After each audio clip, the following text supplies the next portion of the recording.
Hello everyone, welcome to all of you. This is Anju Maurya और आज के इस टॉपिक में हम लोग फैटी एसिड के बारे में डिस्कशन करेंगे और फैटी एसिड के साथ साथ सैचुरेटेड और अनसैचुरेटेड फैटी एसिड के बारे में भी हम लोग समझेंगे।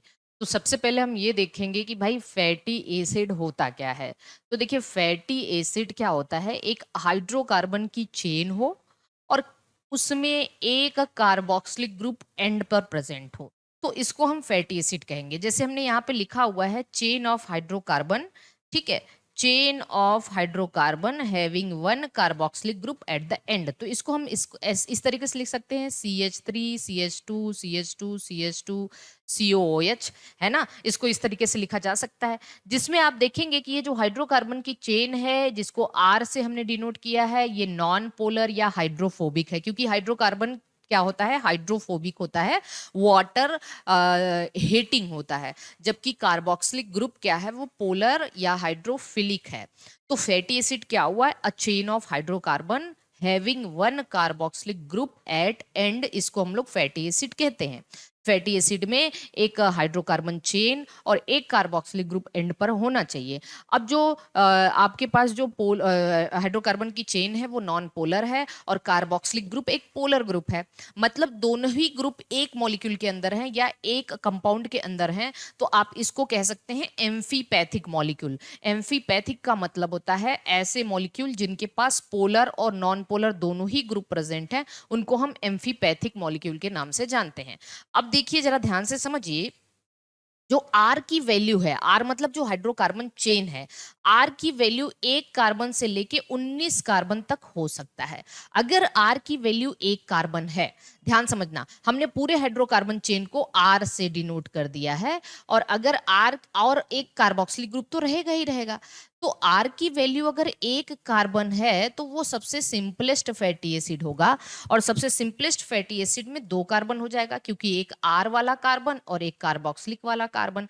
और एसिटिक एसिड को सबसे सिंपलेस्ट फैटी एसिड माना जाता है CH3COOH, एसिटिक एसिड, क्योंकि आर यहाँ पे एक कार्बन वाला, मतलब आर जो है इसमें एक कार्बन और COOH तो है ही। अगर आर की वैल्यू 19 कार्बन है तो ये सबसे लॉन्गेस्ट फैटी एसिड माना जाता है, और पूरा लॉन्गेस्ट फैटी एसिड में 20 कार्बन हो जाएगा, मतलब 19 कार्बन आर वाला आर और एक कार्बोक्सिलिक कार्बन और 20 कार्बन एरेक्डिक या एरेक्डोनिक एसिड होता है, जो सबसे आप कह सकते हैं highest carbon number fatty acid होता है। इसके इसके बाद आपको 20 कार्बन से ज्यादा फैटी एसिड देखने को नहीं मिलेगा। अब आइए हम फैटी एसिड को समझते हैं। ये दो तरीके के होते हैं, एक सैचुरेटेड और एक अनसैचुरेटेड फैटी एसिड। सैचुरेटेड और अनसैचुरेटेड, जैसा कि हम लोग जानते हैं, सैचुरेटेड का मतलब होता है कार्बन कार्बन के बीच में सिंगल बॉन्ड बस प्रेजेंट हो, और अनसैचुरेटेड का मतलब होता है कार्बन कार्बन के बीच में डबल बॉन्ड प्रेजेंट हो या ट्रिपल बॉन्ड। लेकिन ट्रिपल बॉन्ड वाला फैटी एसिड देखने नहीं मिलता, बस डबल बॉन्ड देखने को मिलता है। अब देखिए, सैचुरेटेड में carbon carbon single bond present है, तो इसको हम simply CH3CH2 N number CH2 और COH लिखा जा सकता है ना भाई। R और CH2 कितने भी हो सकते हैं और COH तो रहेगा। इसमें जैसे एसिटिक एसिड है तो इसमें CH3COH दो कार्बन। एक लॉरिक एसिड है, लॉरिक एसिड में 12 कार्बन है, कितना है 12, तो इसको हम कैसे लिख सकते हैं, 12 कार्बन है तो CH3 CH2 10 और COH मतलब 10 CH2 वाला कार्बन और एक CH3 वाला, एक कार्बोक्सिलिक। इसी तरीके से मिरिस्टिक एसिड में 14 कार्बन है तो इसको हम CH3 CH2 12 COOH लिख सकते हैं। इसी तरीके से पामिटिक एसिड, और याद रखना कार्बोक्सिलिक कार्बन को भी इंक्लूड किया जाएगा, ठीक है। CH3 CH2 14 COOH 16 कार्बन है। स्टीरिक एसिड में 18 कार्बन है तो CH3 CH2 16 COOH कर देंगे। और एरेक्डिक एसिड सबसे हाईएस्ट नंबर कार्बन नंबर और इसमें 20 कार्बन है तो CH3 CH2 18 COOH कर देंगे। तो ये सारे के सारे क्या हैं, सैचुरेटेड फैटी एसिड है। अब हम आते हैं अनसैचुरेटेड फैटी एसिड, बहुत इंपॉर्टेंट है। अनसैचुरेटेड फैटी एसिड में कार्बन कार्बन डबल बॉन्ड होता है। देखिए, कार्बन के जो डबल बॉन्ड हैं उनका नंबर एक हो सकता है और एक से ज्यादा हो सकता है। अगर किसी फैटी एसिड में कार्बन कार्बन डबल बॉन्ड का नंबर बस सिंगल डबल बॉन्ड होगा तो इसको हम मोनो अनसैचुरेटेड फैटी एसिड या म्यूफा कहेंगे। एक से ज्यादा डबल बॉन्ड होगा तो इसको हम पॉली अनसैचुरेटेड फैटी एसिड या प्यूफा कहेंगे। पॉलीअनसैचुरेटेड फैटी एसिड या प्यूफा के नाम से जानते हैं। अब हम मोनो अनसैचुरेटेड, देखिए अनसैचुरेटेड फैटी एसिड जिसमें कि कार्बन कार्बन डबल बॉन्ड होगा, इसमें हमने कहा मोनो अनसैचुरेटेड और पॉली अनसैचुरेटेड।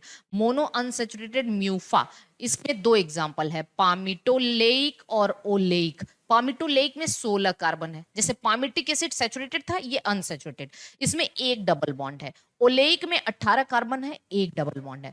तो अगर एक डबल बॉन्ड आ जाता है तो हाइड्रोजन के नंबर 2 कम हो जाते हैं ना भाई। देखो ये CH2 है, लेकिन अगर हम CH डबल बॉन्ड CH करेंगे तो 2 हाइड्रोजन कम हो जाएंगे। तो कुल मिला के अगर 16 कार्बन है, पामिटिक एसिड जैसा है, लेकिन पामिटिक एसिड का पूरा फार्मूला लिख के आप इसमें से 2 हाइड्रोजन घटा दीजिए, ये पामिटोलेइक हो गया। इसी तरीके से 18 कार्बन वाला फार्मूला लिख के 2 हाइड्रोजन घटा दीजिए, ये ओलेइक एसिड है ना। तो पामिटोलेइक और ओलेइक एसिड में 16 और 18 कार्बन है, एक एक डबल बॉन्ड है, एक से ज्यादा नहीं, इसीलिए तो मोनो अनसैचुरेटेड कहेंगे। पॉली अनसैचुरेटेड में 3 है, linoleic 18 carbon 2 double bond, linolenic 18 carbon 3 double bond, और एरेगडोनिक 20 कार्बन और 4 डबल बॉन्ड। ये तीनों पॉली अनसैचुरेटेड फैटी एसिड कहलाते हैं, बहुत इंपॉर्टेंट है, लिनोलेइक, लिनोलेनिक और एरेगडोनिक एसिड। अब आते हैं कि जो पॉली, यहाँ पे हमने नोट करके कुछ लिखा हुआ है, polyunsaturated fatty acid also called as essential fatty acid, क्योंकि ये हमारी बॉडी में सिंथेसाइज नहीं होते, वेरी वेरी IMP, इन्हें हमें बाहर से लेना पड़ता है।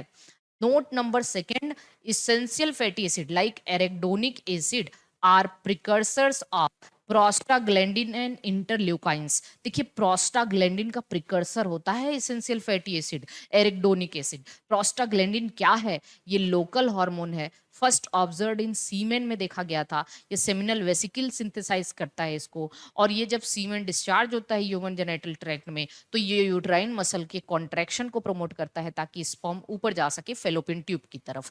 तो ये पूरा का पूरा आज हमने आपको फैटी एसिड के बारे में डिटेल में चर्चा किया है। फैटी एसिड क्या होते हैं, और उसके बाद मोनो अनसैचुरेटेड फैटी एसिड क्या है, पॉली अनसैचुरेटेड फैटी एसिड क्या है, और इसके अलावा सैचुरेटेड फैटी एसिड क्या है। तो आई होप कि आपको ये टॉपिक बहुत अच्छे से समझ में आ गया होगा। उम्मीद करते हैं कि आप सब इसे नोट कर रहे होंगे। ये पूरा का पूरा सीरीज आपके लिए बहुत इंपॉर्टेंट है। अगर आपने इसे नोट कर लिया है तो इसको रिवीजन जरूर कर लीजिएगा। बाकी मिलेंगे अगले वीडियो में। आप किसी भी स्टेट से हैं, इंडिया के किसी भी स्टेट से बायोलॉजिकल प्रिपरेशन करना चाहते हैं, आप चाहे एंट्रेंस एग्जामिनेशन, ठीक है, असिस्टेंट प्रोफेसर के लिए, TGT PhD LTJIC के लिए, NVS KVS CMRS के लिए, तो आप हमारे साथ जुड़ सकते हैं, हमारी टेस्ट सीरीज ज्वाइन कर सकते हैं, हमारा कोर्स ज्वाइन कर सकते हैं, हमारे हेल्पलाइन नंबर पे कॉल करके आप सारी जानकारी प्राप्त कर सकते हैं। ओके, ऑल द बेस्ट, मिलते हैं अगली क्लास में, तब तक के लिए बाय बाय।